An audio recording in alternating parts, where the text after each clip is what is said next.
Hey guys, so today I have my October wrap up and it just wasn't the greatest reading month. Half of the books that I read this month I really enjoyed. I mean, like, favorites of the year, and then the other half I was just really meh about. So let's get into it. I did read a total of 4 books in October. The first book that I read is one that I'm a little bit meh about, and that is The Shadow of the Wind. Now, I had this on my 5-star predictions video, and unfortunately I did not give it 5 stars. I forget the actual rating, but now thinking about it, it really deserves more of like a 3.5 out of 5-star rating, I believe. It started off pretty strong for me because the writing is very well done. I was so enraptured in just the style of writing, but that just didn't hold me throughout the whole book. I found myself getting a little bored with the plot, and I really had to more so force myself to read this rather than look forward to reading it. So I hate when that kind of happens. I don't like forcing myself to read something I'm not enjoying, because I do read these books for enjoyment purposes, but I did stick it out because it still was good enough to finish. Starts off with our character who is a younger boy, and he is given this book from a library of forgotten books. He actually chooses this book, and this book is the last of its kind because we don't know why, but that's kind of where the mystery element comes in.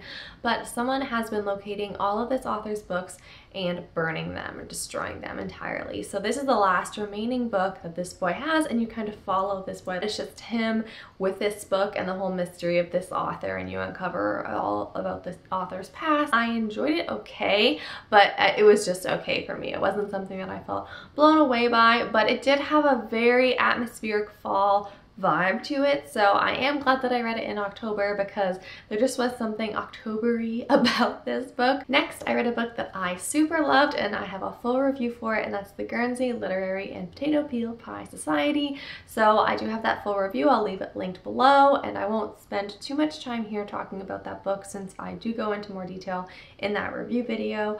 But this book is about a young authoress named Juliet.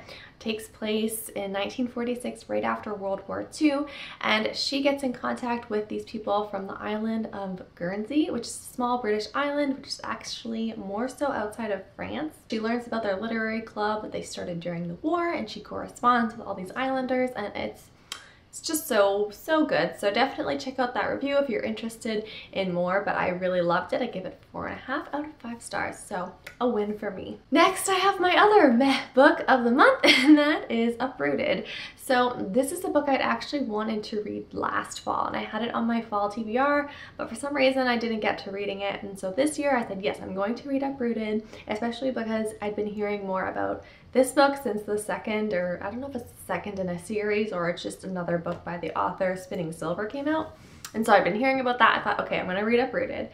And it was another situation like The Shadow of the Wind, where when I started off reading it, I was really enjoying it, but then after that halfway point, I just really completely lost interest in the story. I think the book was so different from what I was expecting, and I just didn't particularly care for the events that happened, and it just, I don't know, it wasn't for me. This is about a young girl, and they're living in this village where every 10 years a woman is taken, a young girl I should say, is taken to this tower where this dragon lives, and she lives with him for 10 years. We don't really know what happens to these girls, but whenever they come back, they always leave. They never stay home anymore. They always move away to a different country or different city or something like that.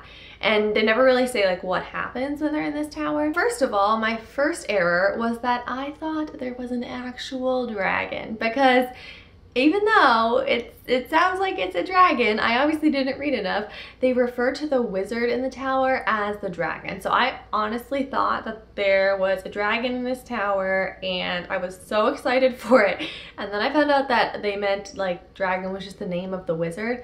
I was very disappointed in that. It was one of those other books where I was just reading it to finish it, but not because I wasn't really enjoying it. So unfortunately, Uprooted, not the greatest for me. And the final book that I read in October is on, this is like for sure one of my favorite reads of the year, not exaggerating in the slightest, and that was Lethal White, which is the 4th book in the Cormoran Strike series by Robert Galbraith, aka J.K. Rowling.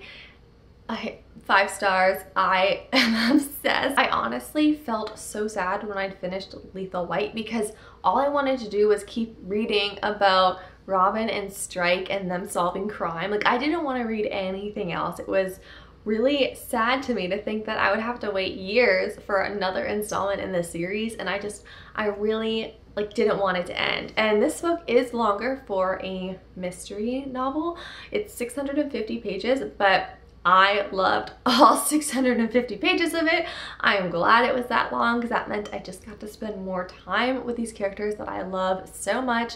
I'm just so enthralled by these books, especially as they've gone on in the series. They get better and better. This one was no exception. I feel like from now on, every book, the most recent one, is going to be my favorite in the series because I think Lethal White was my favorite, and I think this book did have a really good balance of the mystery aspect. Obviously, each book follows a whole separate mystery aspect. And it also balances though well with our characters of Robin and Strike and what's going on in their lives. So it's not solely a mystery. I'm just so upset that I have to wait who knows how long until the 5th book in the series. I think she said that she's going to be making quite a few in the series though. So I am happy that these books are going to be getting written hopefully for a while now, because I do not want to let these books go. I love them. I really, really love them. Because it's the 4th book in a series, I can't really explain too much about what's happening with Robin and Strike and all of that, but I can say what the mystery is about.